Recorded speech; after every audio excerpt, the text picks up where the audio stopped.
Agora vamos lá. Enquanto muitos lutam pelas suas vidas, alguns desistem delas. A gente hoje vai falar sobre dependência química e suicídio.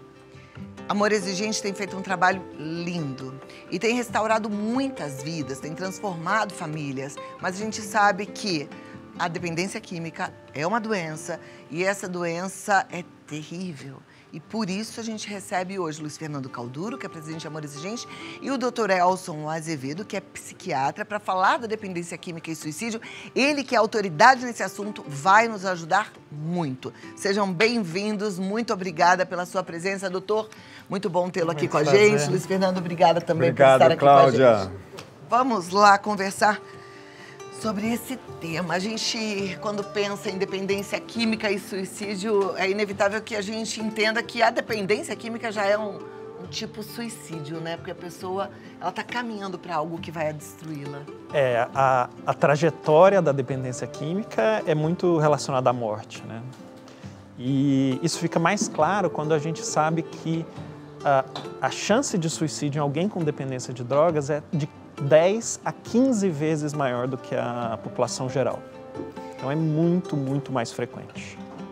E é muito triste tudo isso, mas é importante a gente ter esse tipo de conhecimento, porque a gente tem que ter conhecimento para ter sabedoria para agir, não é verdade? Sim. Quando você diz que a incidência é muito maior em dependentes químicos, é porque a dependência química faz uma desordem cerebral muito grande?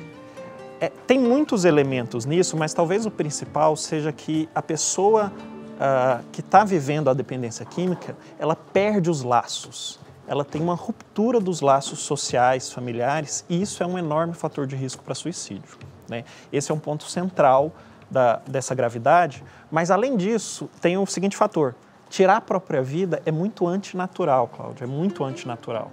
A gente tem muito forte o instinto de sobrevivência, né?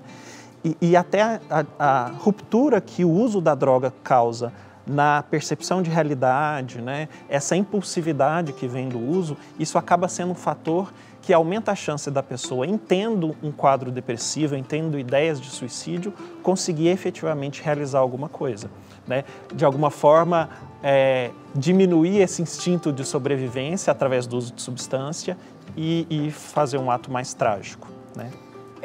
A gente sabe que dependência química é uma doença que precisa de um acompanhamento multidisciplinar. Tá aí a Amor Exigente, que faz um trabalho lindo. Precisa do trabalho ativo da família, não é isso? A família pode ser um fator de proteção extraordinário, não só como prevenção à dependência química e também ao suicídio. Para isso é necessário que ela esteja bem. E por isso que o Amor Exigente é tão importante, Cláudia, porque você sabe que a maioria das pessoas que chegam ao nosso grupo, elas não chegam bem. Elas chegam pela dor, elas já chegam na última hora. Então ali elas precisam ser muito bem acolhidas e orientadas para que elas possam observar aquela pessoa que as levou lá, não é? E aí começar a fazer todo aquele processo de mudança de comportamento. Até porque tem que deixar esse laço que você falou, que a ruptura de laço é um dos principais fatores, né, da pessoa escolher pelo suicídio, tem que deixar esse laço fortalecido, né? E como na dependência química tem muita mágoa, tem muitos sentimentos confusos, esses laços ficam estremecidos. Os laços ficam estremecidos, com certeza, e muitas vezes a gente encara quem está do lado, sofrendo pra caramba, perde de vista a questão de saúde, né? A dependência química é um problema de saúde. Ao mesmo tempo, a crise suicida também é um problema de saúde. Então, é importante reforçar que essas condições têm tratamentos que funcionam. Não que seja fácil, não é uma corrida de 100 metros, é uma maratona, mas tem tratamentos funcionam. Eu vejo muitas pessoas dizendo assim, até na área de saúde, mas tratar a dependência química, poxa, mas as pessoas não melhoram. Aí eu pego os dados estatísticos e falo, sabe qual que é a chance de alguém com dependência química melhorar? A mesma chance de alguém que faz tratamento para pressão alta. E a gente não questiona o cardiologista, Olha, então, a pessoa agora com você pressão tocou alta. num ponto que eu achei interessante, porque para tratar a pressão alta é só tomar uma medicação bonitinha, certinha, todos os dias. Exatamente. Existe medicamento para tratar a dependência química? Existem medicamentos, existem as terapias, que são as abordagens com mais evidência científica, mas o que eu quero dizer é o seguinte, alguém exposto ao tratamento para dependência química melhora, tanto quanto alguém que tem pressão alta. A chance de recaída de alguém com pressão alta é a mesma chance de recaída de alguém com dependência. Né? Em torno de 30% a 40% das pessoas que estão expostas ao tratamento vão ter uma recaída da crise ou de pressão alta ou de dependência química. E a gente não fica questionando o tratamento de pressão alta. A gente não acha, não vale de nada. Pelo contrário. A gente tem que valorizar e entender que vale como doença, tem e merece ser tratada. E assim, até quando a gente vai investir no tratamento para essa pessoa com dependência química? Até quando ela melhorar. É isso. Mesmo quando ela não queira, né, doutor Elson? Esse é um outro ponto. Esse é um problema grave, né? Esse é um problema que aproxima muito essas duas situações, tanto a dependência de substâncias quanto a crise suicida. Porque quando você está atendendo alguém com dependência química, às vezes você fica assim, poxa, mas como é que essa pessoa faz essa escolha que está destruindo a vida dela? Como é que pode? Né? E é o mesmo sentimento, um sentimento muito parecido quando você atende uma crise suicida. Poxa, como é que essa pessoa está escolhendo tirar a própria vida, sendo que tem tanta coisa pela frente, tem uma família, etc. Então, dá uma sensação para quem está do lado, tanto o profissional quanto para a família, de impotência. Como é que eu posso mudar algo que faz parte da decisão dele? Né? E esse é um grande desafio do tratamento, mas tem estratégias que funcionam para as duas condições. Quero entender quais são essas estratégias e eu tenho certeza que quem está em casa quer a resposta para uma perguntinha. O que fazer na hora da crise? Porque muitas vezes alguém em crise suicida avisa, vou tirar a minha vida, estou me despedindo. E aí, o que a gente faz? Como a gente age? Porque o tratamento tem que ser, claro, de longo prazo, levado a sério, com um psiquiatra acompanhando. Mas e o que a gente, que não é médico, faz diante de uma crise suicida? Responde daqui a 2 minutinhos, tá bom? Você fica aí atento, se você tem alguma dúvida também manda e participe, tá bom? A gente tá aqui para aprender. Eu digo, a gente não sabe nada dessa vida, a gente só para de aprender quando para de viver. E vamos viver bastante para aprender muito, certo? Doutor, deixei uma pergunta aqui, que essa pergunta a gente sempre recebe no programa, toda vez que a gente fala sobre depressão. Hoje mesmo a gente vai falar também sobre bipolaridade. Às vezes tem a fase da bipolaridade que as pessoas também ficam muito depressivas e querem desistir das próprias vidas, né? O que a gente, que é leigo, pode fazer diante de uma ameaça dessas? É verdade que cão que ladra não morde? Que quem realmente quer se matar não avisa? Não, isso não é verdade. Isso é um dos grandes mitos sobre comportamento suicida. No fundo, a gigantesca maior parte das mortes por suicídio, elas foram precedidas de uma comunicação, né? Então, uma comunicação de intenção suicida é algo grave que precisa de acompanhamento, né? Aí a seguinte situação, a pessoa está numa crise e num impulso de fazer alguma coisa naquela hora, onde está fazendo preparações para tirar a própria vida, isso é uma emergência, tem que levar no pronto-socorro. Qual pronto-socorro? O pronto-socorro mais perto da sua casa. Olha aí, olha como é bom. Então, por exemplo, uma pessoa avisou, eu não quero mais viver, vou tirar minha própria vida, vem aqui comigo, leva amarrado pro pronto-socorro. Se a pessoa não quiser, leva de qualquer jeito. Leva no pronto-socorro, é uma emergência. Amarrado é o jeito de falar. É uma emergência, né? A gente pode encarar, é semelhante ao infarto, porque é uma situação de risco iminente de vida. Chegando no pronto-socorro, essa pessoa vai ser respeitada da forma merecida? Vai ser respeitada, vai ser atendida. O profissional vai entender se há necessidade de uma intervenção mais intensiva, por exemplo, ficar de observação, ser encaminhada para uma avaliação psiquiátrica, ou pode entender que aquela abordagem do pronto-socorro resolveu a crise e encaminhar para o atendimento especializado sem precisar continuar no hospital. As duas coisas podem acontecer, até porque a crise suicida, essa crise desesperadora, que a pessoa parece que não vai dar conta, vai fazer alguma coisa, parece uma crise de pânico, assim, no sentido de que ela vem desesperadora e passa. Demora uns 40 minutos, 1 hora e meia, e esse desespero que parece que não vai aguentar, melhora, a pessoa volta a sentir a depressão, o mal-estar, mas não com aquele impulso imediato de fazer alguma coisa.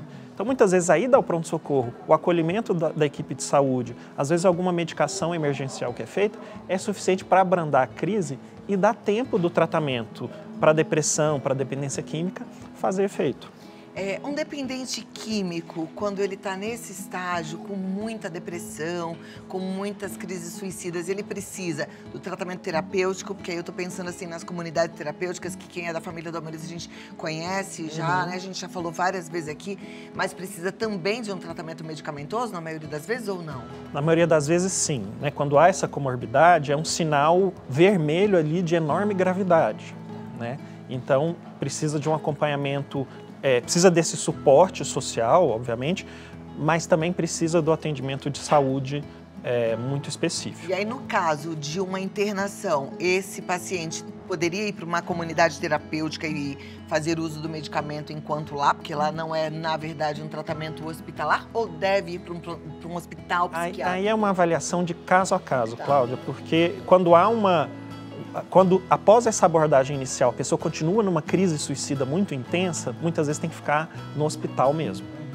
Mas quando a crise se abranda um pouco e a gente vai poder olhar mais amplamente para o cuidado, aí a abordagem das comunidades pode ser empregada. Tá, que na comunidade é mais terapêutico, né, Luiz Fernando? É isso mesmo, porque a doença da dependência química é multifatorial. Então, nós estamos falando aqui já da dependência química como um fator de risco para essa questão de suicídio. Então, nós voltamos a pensar naquele lema extraordinário do amor exigente, que é eu te amo, mas não aceito o que você está fazendo de errado. Então, eu te amo não perde aquele laço que o Dr. Elson falou no início do programa, que muitas vezes está perdido na família onde há instalada a dependência química. Mas que a droga não é também remédio para quem está com ideias suicidas ou pode até, inclusive, ser o meio que ela vai usar para praticar o suicídio. A droga ilícita que a gente está falando, porque, na verdade, quando a gente pensa em medicamento, né, é uma droga, mas a droga ilícita e desse jeito que causa dependência química de forma errada, enfim, pode piorar a questão da crise suicida? Pode piorar, sim, com certeza. O uso das drogas de abuso, né, tanto as ilegais quanto as chamadas lícitas, né, especialmente o álcool, eles aumentam muito, como eu falei, 10 a 15 vezes a chance de suicídio. E quem enfrenta a dependência química, muito provavelmente vai ter uma tentativa de suicídio ao longo da vida. Isso que eu ia te perguntar, tá ligado? Então a dependência química vai gerar talvez uma crise de suicídio? A gente não sabe quem vem primeiro, se é o ovo ou a galinha, como você falou, né? Será que tem alguma coisa no cérebro que é compartilhada entre essas duas condições? É possível. Mas fato é que de 50% a 70% das pessoas com dependência de drogas ou álcool vai ter uma tentativa de suicídio ao longo da vida. Então, é um problema que as famílias vão enfrentar, que os profissionais de saúde vão enfrentar, e é muito desesperador. É desesperador. E eu sempre, quando eu falo sobre suicídio, eu penso também nas pessoas que estão enlutadas por suicídio, né? Que a gente chama de sobreviventes do suicídio, quem perdeu alguém por suicídio. Porque é uma dor incalculável. Perder alguém que a gente ama já é difícil, mas o suicídio, ele parece que vem com uma carga de culpa ainda maior, sabe? A gente fala assim, poxa, como é que eu não percebi? E isso é muito, muito, muito sofrido, né? Então, eu sempre falo que cada morte por suicídio é uma morte que poderia ter sido evitada, Cláudia. Mas não é para a família, não é para a família se culpar, nossa, se poderia ter sido evitada, eu devia ter feito alguma coisa. Não, não é você. É você, a sociedade.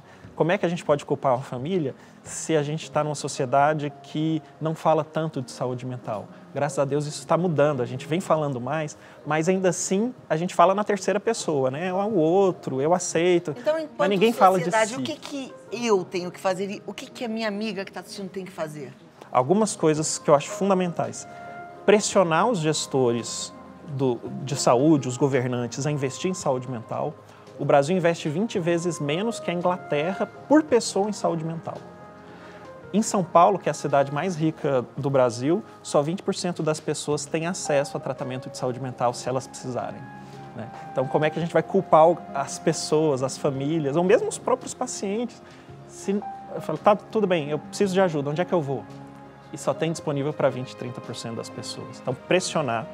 Outra coisa é o seguinte, pressionar os nossos legisladores para que não autorizem a disseminação em massa de, por exemplo, drogas, né? Se a gente tiver legislações que sejam lenientes com o uso de drogas, isso aumenta a chance, aumenta vários riscos, inclusive o risco de suicídio. e também legislações que facilitem acesso a meios letais de suicídio, né? Então, quanto mais acesso a meios letais, mais frequente vai ser o suicídio. Então, quem tem entende a gravidade que é a morte por suicídio e quer ajudar a prevenir, essa é uma das formas.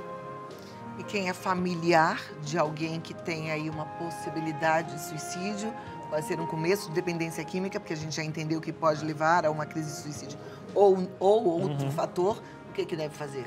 Deve encaminhar o seu ente querido para acompanhamento médico, né? O primeiro passo, né? Detectou que a pessoa teve uma mudança abrupta de comportamento, ou a pessoa está falando que a vida não vale mais a pena, que não vê saída, leva para uma avaliação.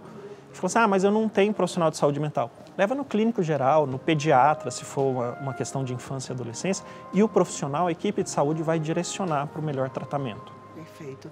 E você, amor exigente, né? Não Aliás, Cláudia? não só para o familiar, mas também para o dependente químico, para as crianças com o programa de prevenção, porque realmente funciona. E temos o lema que diz, pais acordem, cada vez mais temos menos tempo para agir. Não só nesse caso, mas em todos os casos em que a família está aí com uma bomba relógio na mão, e o Amor Exigente vai ajudar você a desarmar, trazendo informação, formação num programa que funciona, que dá certo e que salva vidas. Olha aí, não é isso que nós estamos fazendo aqui hoje, Cláudia? E a gente levanta essa bandeira, vamos salvar vidas, né? Doutor Elson, como é que a gente te acompanha? Olha, eu tenho um podcast beneficente para falar de saúde mental que chama Mente Zen Podcast. Mente Zen Podcast, isso é muito interessante. Então acompanhe e ouça, tá? A gente precisa estar cercado de boas informações e com certeza aqui você tem uma fonte maravilhosa. De novo, mais uma vez? Mente Zen Podcast. Luiz Fernando. Teremos agora, dia 23 de setembro, Cláudia, um webinar.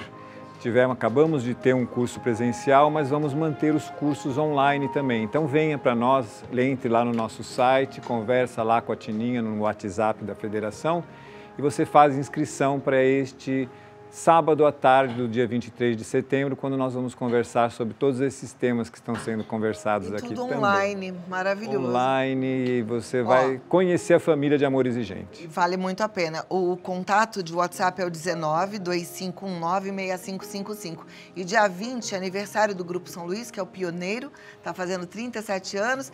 Eu e o Miguel Tortorelli estaremos lá junto com a turma do Colégio São Luís. Pois é, e eu vou ficar chorando que não vou poder ir, porque estou lá fazendo o curso de prevenção no Colégio Magíster. Então, estamos lá também trabalhando em salvar famílias. E outros tantos grupos promovendo coisas maravilhosas pelo Brasil, em outros lugares fora do Brasil também, como Uruguai, Itália, enfim. Estamos aí. Busque um grupo de Amor Exigente. O site é amorexigente.org.br. Doutor Elson, foi um prazer recebê-lo, conhecê-lo. Vamos continuar mantendo contato. Luiz Fernando, obrigado, traga Cláudia. esses convidados maravilhosos sempre, viu? Bom, Portas alegria. abertas.